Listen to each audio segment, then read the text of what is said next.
اللہ عز و جل نے قرآن مقدس میں ارشاد فرمایا وَأُوحِيَ إِلَيَّ هَذَا الْقُرْآنِ لِأُنذِرَكُمْ بِهِ وَمَنْ بَلَغَ۔ اللہ عز و جل نے اپنے محبوب صلی اللہ علیہ وسلم سے فرمایا کہ آپ فرما دیں۔ اللہ کے رسول صلی اللہ علیہ وسلم فرماتے ہیں میری طرف یہ قرآن نازل کیا گیا، وحی کیا گیا۔ اب اس قرآن کو اللہ عز و جل نے کیوں نازل فرمایا؟ حضور صلی اللہ تعالی علیہ وسلم پر کیوں وحی فرمائی؟ تو خود آگے حضور صلی اللہ علیہ وسلم ارشاد فرماتے لِأُنذِرَكُمْ بِهِ، تاکہ اس کے ساتھ میں تم کو ڈراؤں۔ کس چیز سے ڈراؤں؟ اللہ عز و جل کے پیارے حبیب صلی اللہ علیہ وسلم پر جو قرآن نازل ہوا، اس قرآن کے ذریعے اللہ کے رسول صلی اللہ علیہ وسلم فرماتے میں تم کو ڈراؤں۔ کس چیز سے ڈراؤں؟ تو اللہ کے عذاب سے، اللہ کی پکڑ سے، جہنم کے عذاب سے، قبر کے عذاب سے، اور اللہ پر ایمان نہ لانے کی سزا کے سلسلے میں۔ میرے پیارے آقا صلی اللہ تعالی علیہ وسلم کے پیارے دیوانوں، آقا کریم صلی اللہ علیہ وسلم جہاں بشارت سنانے کے لیے تشریف لائے، وہیں پر آقا کریم صلی اللہ علیہ وسلم کو اللہ نے نذیر بنا کر کے بھی اس فرش گیتی پر بھیجا۔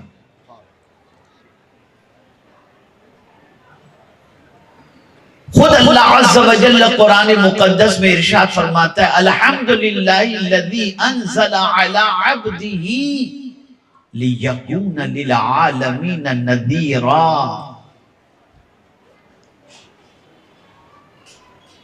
یہ قرآن جو اللہ عز و جل نے حضور صلی اللہ علیہ وسلم پر نازل فرمایا، تو اس قرآن کے ذریعے سب کو ڈرانا ہے، سب کو اللہ عز و جل کا خوف دلانا ہے۔ میں تو عرض یہ کر رہا تھا قرآن کے ذریعے حضور ڈرا رہے ہیں۔ کس چیز سے ڈرا رہے ہیں؟ اللہ کی پکڑ سے ڈرا رہے ہیں، اللہ کے عذاب سے ڈرا رہے ہیں۔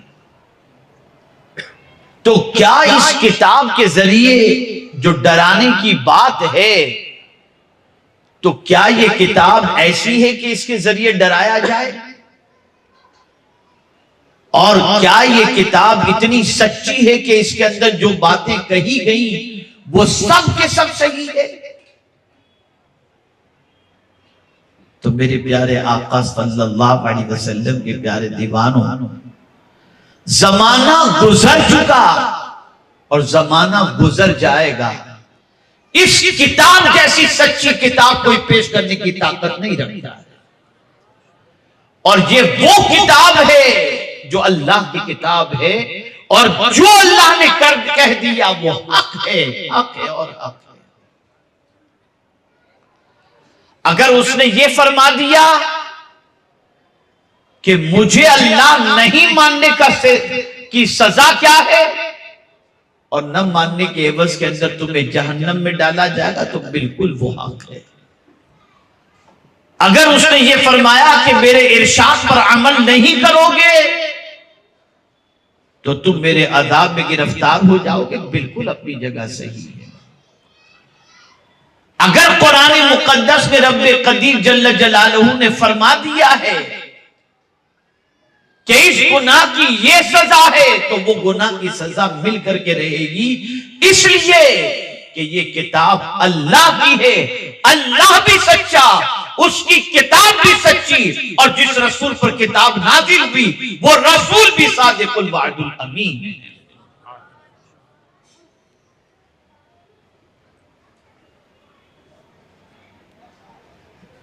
اس لیے جب کبھی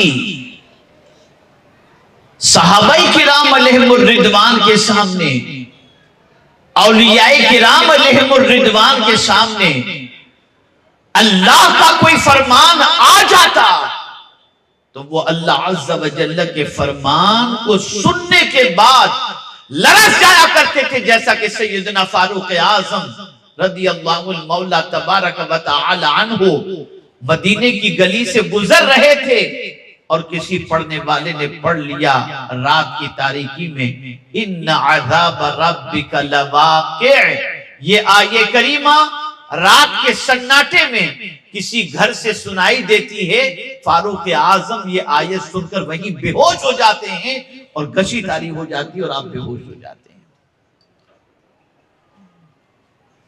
ارے بھائی اتنا تو سوچو کہ آپ کو خالی کہہ دے کہ کل ای ڈی کی ریڈ پڑنے والی ہے تو آپ کی نیند اڑ جاتی ہے،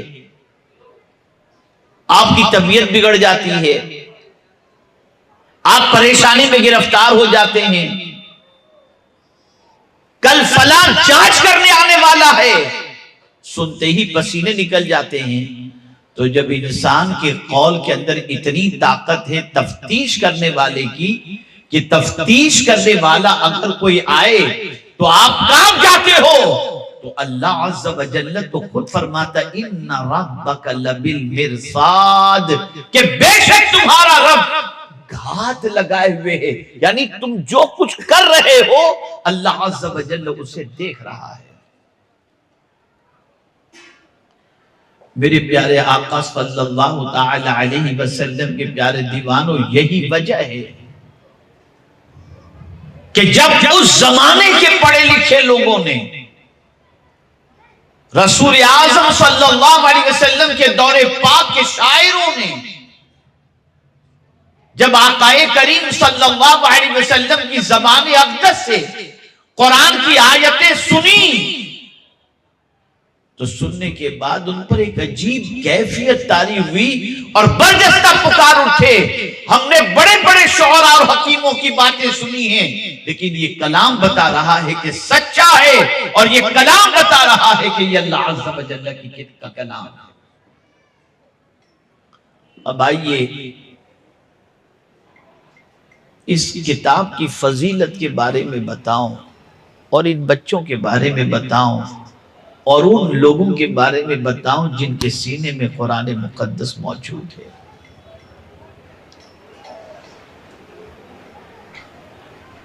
میرے پیارے آقا صلی اللہ علیہ وسلم کے پیارے دیوانوں، حضرت محمد قرظی رحمت اللہ تعالی علیہ ارشاد فرماتے ہیں، اور کیا ہی پیاری بات ارشاد فرماتے ہیں، ذکر للذاکرین کے اندر فقیہ ابو اللیث سمرقندی رحمت اللہ تعالی علیہ جو کم و بیش 1100 سال پرانے بزرگ ہیں، انہوں نے یہ روایت نقل فرمائی ہے۔ فرماتے ہیں کہ حضرت محمد قرظی رحمت اللہ تعالی علیہ فرماتے ہیں جب کوئی بندہ قرآن کی تلاوت کرتا ہے تو گویا وہ رخ والضحیٰ کی زیارت کر رہا ہے۔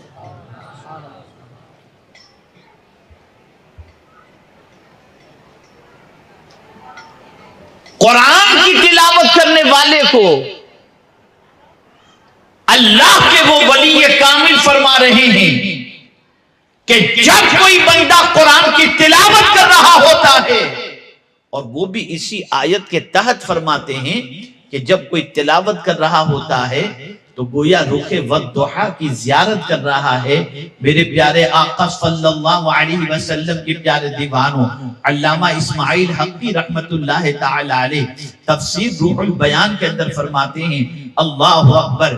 کسی نے آ کر ان سے پوچھا میں رسول گرامی وقار صلی اللہ علیہ وسلم کا دیدار کرنا چاہتا ہوں, آپ مجھے کوئی نسخہ عطا فرمائیں تاکہ پیغمبر رحمت صلی اللہ علیہ وسلم کے دیدار سے میں مشرف ہو سکوں. تو آپ جانتے ہیں حضرت علامہ اسماعیل حقی رحمت اللہ تعالی علیہ فرماتے ہیں کہ اے رخ مصطفیٰ صلی اللہ علیہ وسلم کو دیکھنے کی خواہش رکھنے والے بندے سن لے, تو قرآن کو دیکھا کر, قرآن کی تلاوت کر, ایک نہ ایک دن تجھے صاحب قرآن کا جلوہ نظر آ ہی جائے گا. میرے پیارے آقا صلی اللہ علیہ وسلم کے پیارے دیوانوں, یہ کتاب بڑی عظمت والی کتاب ہے, اس کتاب کی شان بہت عرف و اعلیٰ ہے. میرے پیارے آقا صلی اللہ تعالی علیہ وسلم کے پیارے دیوانوں, اللہ کے رسول صلی اللہ علیہ وسلم جس تک یہ کتاب پہنچے, اللہ کے رسول صلی اللہ علیہ وسلم فرماتے ہیں میں اسے بھی ڈرا رہا ہوں جس تک یہ کتاب پہنچ رہی ہے, اور تم کو بھی ڈرا رہا ہوں. پتہ چلا اے رسول اعظم صلی اللہ علیہ وسلم کے دیوانوں, اس کتاب کے اندر جن چیزوں سے بچنے کا حکم دیا گیا اس سے بچو.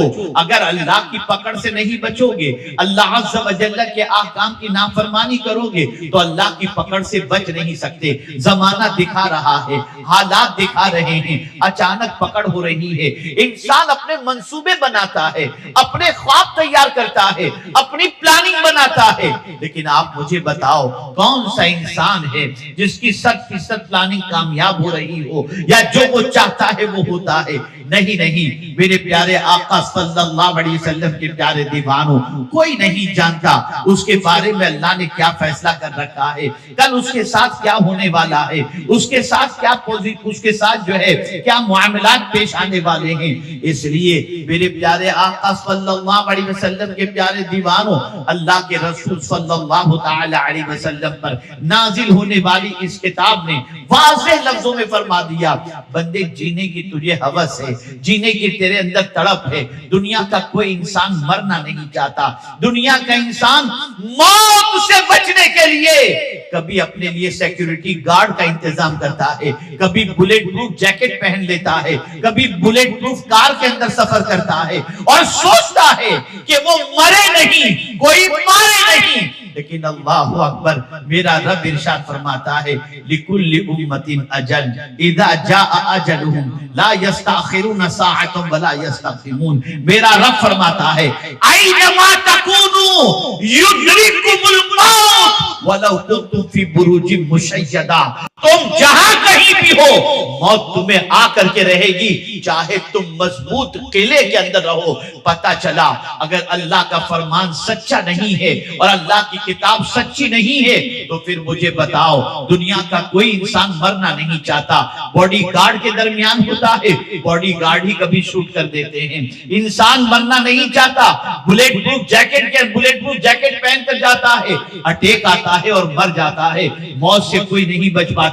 پتا چلا اللہ کا فرمان سچا ہے, اللہ کی کتاب سچی ہے, اللہ کا حکم سچا ہے. میرے پیارے آقا صلی اللہ علیہ وسلم کے پیارے دیوانوں, اس لیے اس کتاب کے ذریعے جب ڈرایا گیا اور جو ڈرتا چلا گیا, اللہ عز و جل نے اسے عزت و سربلندی عطا فرمائی. اور آپ جانتے ہیں, ایک بات میں آپ کے سامنے عرض کرتا ہوا چلوں تاکہ آپ محسوس کر سکیں.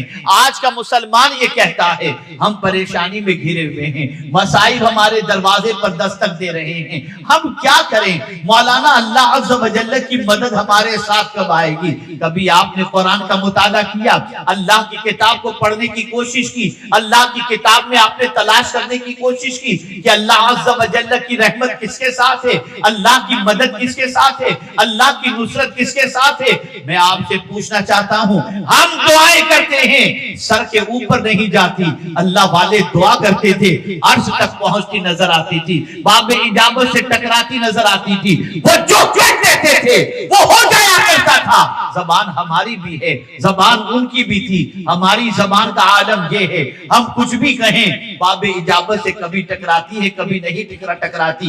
لیکن اللہ والوں کی زبان سے جب کوئی بات نکلتی تھی اللہ عز و جل قبول فرما لیتا تھا. حق تو یہ ہے کہ میرے پیارے آقا صلی اللہ علیہ وسلم کے پیارے دیوانوں، وہ اگر مٹی کو ہاتھ میں لے کر کہہ دیں کہ اے مٹی تو سونا بن جا، اللہ اسے سونے میں تبدیل فرما دیتا تھا۔ سوال یہ پیدا ہوتا ہے، زبان ان کی بھی تھی، زبان ہماری بھی تھی، پھر کیا بات ہے؟ وہ کہتے تھے ہو جاتا تھا، ہم کہتے ہیں نہیں ہوتا۔ اللہ اکبر۔ وجہ سب سے بڑی یہ ہے کہ قرآن کی ان آیتوں کا مطالعہ کرو جن آیتوں میں اللہ نے فرمایا ہے کہ میں کس کے ساتھ ہوں، میری رحمت کس کے ساتھ ہے۔ آئیے ایک آیت میں آپ کے سامنے پیش کروں تاکہ فرق بھی سمجھ میں آ جائے اور محض بات ہی نہ سنیں، آپ اس کو دل و دماغ میں اتارنے کی کوشش بھی کریں کہ آقا کریم صلی اللہ علیہ وسلم نے فرمایا نا، اس کتاب کے ذریعے میں تم کو ڈرانے کے لیے آیا ہوں، میں اس کتاب کے ذریعے تم کو ڈراتا ہوں۔ آئیے قرآن کہہ رہا ہے ان اللہ مع الذین اتقوا والذین هم محسنون، بے شک اللہ متقیوں کے ساتھ اور نیکی کرنے والے، احسان کرنے والوں کے ساتھ ہے۔ اللہ اکبر۔ یہ اللہ کا فرمان ہے، اللہ عز و جل کی رحمت متقین کے ساتھ ہے۔ اس لیے آپ دیکھیں اللہ کے برگزیدہ بندوں کی بارگاہ کے اندر آدمی حاضر کیوں ہوتا ہے، اولیاء کے آستانے پر حاضر کیوں ہوتا ہے؟